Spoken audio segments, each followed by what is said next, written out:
Indesit dishwasher buttons worn off. Here's what all the common symbols mean.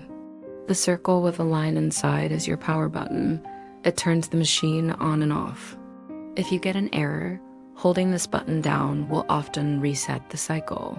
See the plate with two thick lines above it? That's the intensive wash cycle.